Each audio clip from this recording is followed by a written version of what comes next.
Hi, this is Liz, friendly neighborhood reference librarian and cinephile, and these are my movie picks.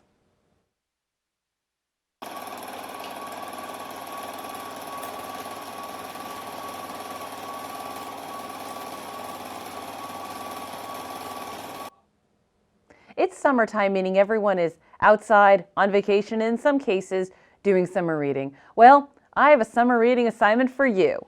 Now, working at a library is the best of both worlds for me. I love to read, I love movies, and I get to recommend both to people. And of course, whenever a movie based on a book comes out, we get a lot of requests for said book. We always hear, the book is always better. And I actually have to disagree. First of all, have you ever read The Godfather? It is trash, and Coppola did that book a favor. Second of all, film is a different medium. What takes 3 pages to describe on the page can be done in under a minute on film. And what can be easily written, inner thoughts, feelings, ulterior motives, can be really hard to get across on screen, which is where getting the right writer, director, editor, tech people, and actor come in. So we all know the good adaptations, and we all know the bad. So I'm going to give you 10 underrated book adaptations that you should seek out, because sometimes the movie is just as good as the book. First up is The Big Short, which is the only movie here to be adapted from a nonfiction book.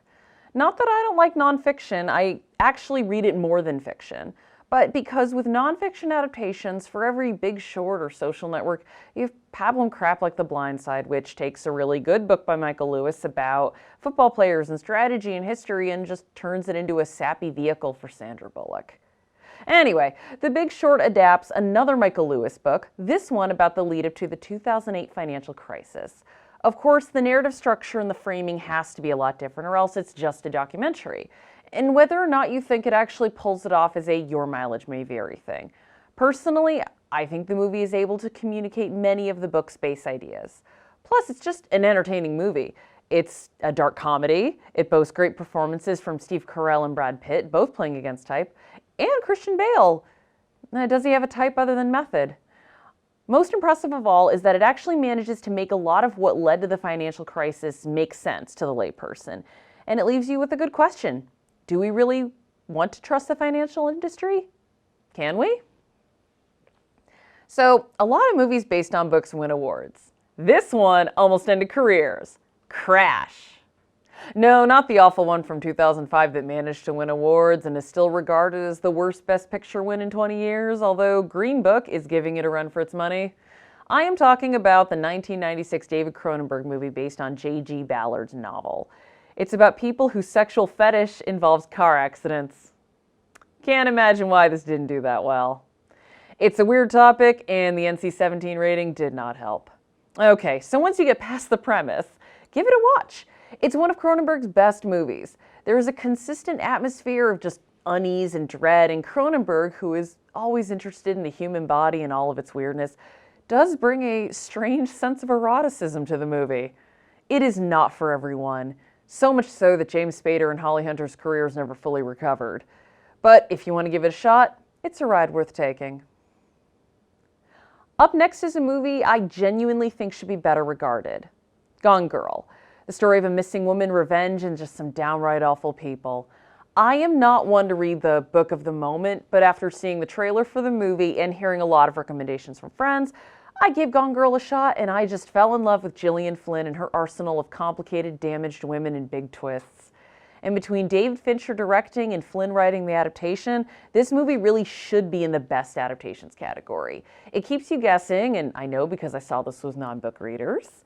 And for me, it kept the complexity of all the characters. The biggest challenge of this movie would be, how does Amy not come across as a one-dimensional character? And while a lot of it was because Flynn wrote the screenplay, Fincher also played a role in how the events of the movie unfold. I'm really trying to keep all the events mum in case you haven't seen it. Also, Rosamund Pike should have won Best Actress that year for her work as Amy, and I'm going to die on that hill. Speaking of better regarded, I'm going to talk about the 1990 version of The Handmaid's Tale. By now, we all know the story. Back in the 80s, Margaret Atwood wrote a great book about one woman trying to survive in an America that's been taken over by radical conservative Christian dominionists. Clearly far-fetched fiction is radical Christian conservatives aren't anywhere in government today and certainly aren't passing laws pushing their narrow definition of faith on the rest of us. Anyway, this is definitely a movie that's been forgotten, both because it was out of print for a while and because the Hulu series has eclipsed it, which is a shame. This is not a perfect adaptation, but I actually think it is way better than the series. First of all, it's a movie, which is what the book allows for. The show started running out of the material in the first season. Second, the series is just way too self-serious. It's over-directed and art-directed within an inch of its life. The show just looks too pretty, and every actor delivers their lines so theatrically that it borders on prestige TV parody. The movie is a lot more low-key. Some of it probably because the budget was drastically cut and the director had to make do. But really, the casting is A+, not in an everyone is young and pretty way like the Hulu series.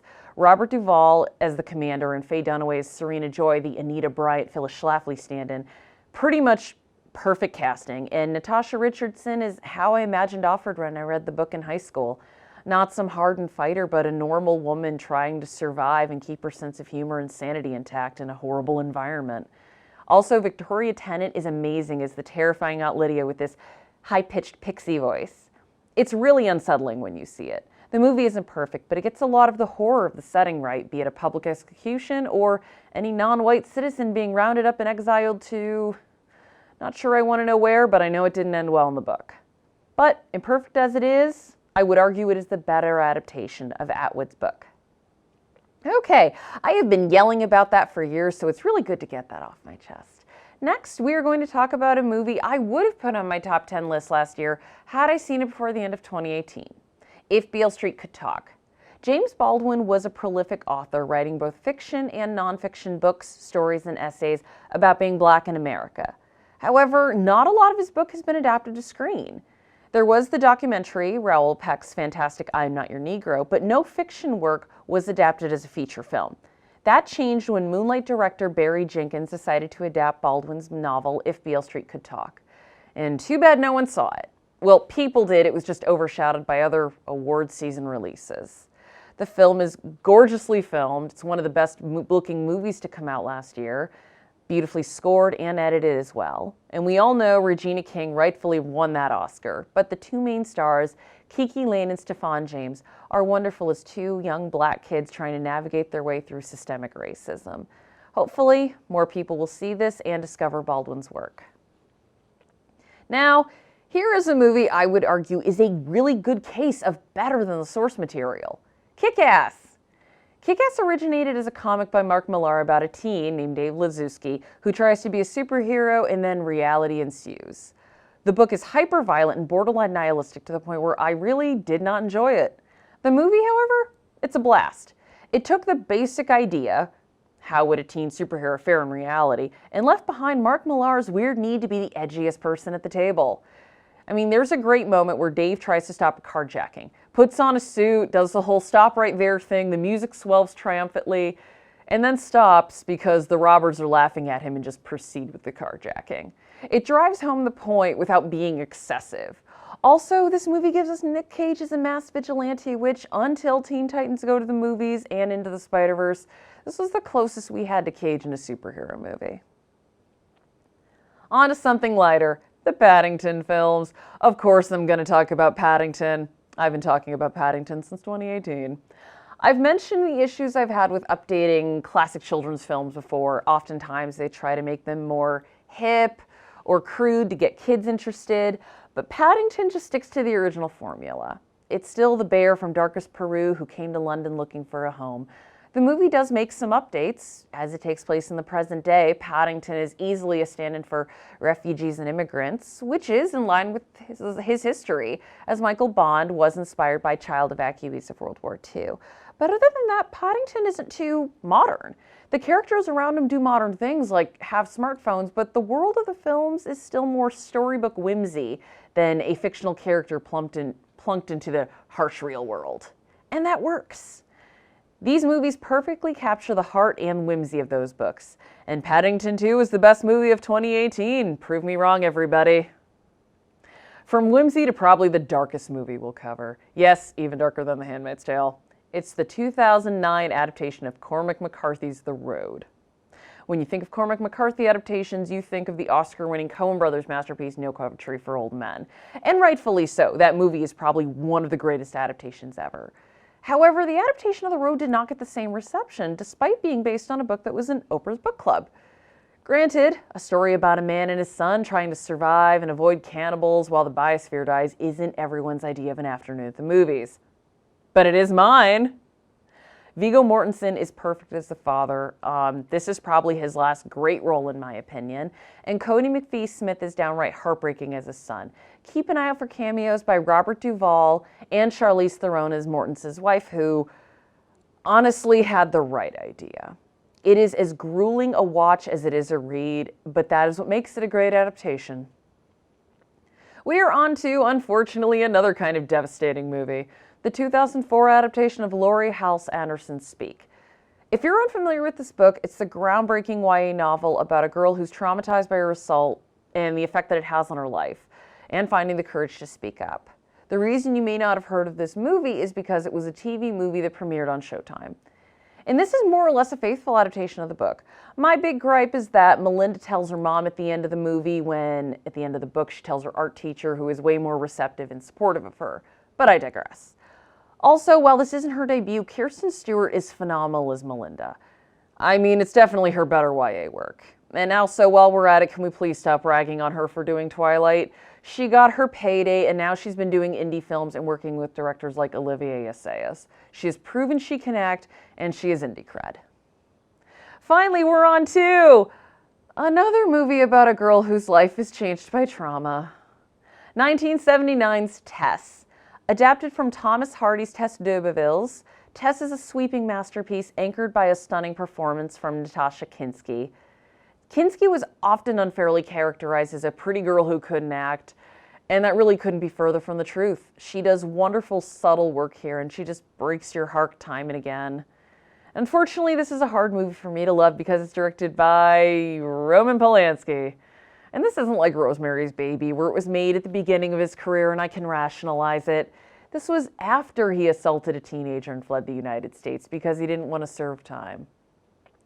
Obviously, the man's a great director, and it shows, but that doesn't mean you can do what you want. And you watch this movie and you almost get the sense that he understands what he did and maybe feels remorse for his actions. But then you look and read everything he said about his crimes since then and just let out a deep, heavy sigh. And look, in case you can't tell, Polanski is a filmmaker I have a very, very complicated relationship with. But if you like film or any form of art, like the work, hate the person is a very common mantra. But there is a nice-ish backstory to this.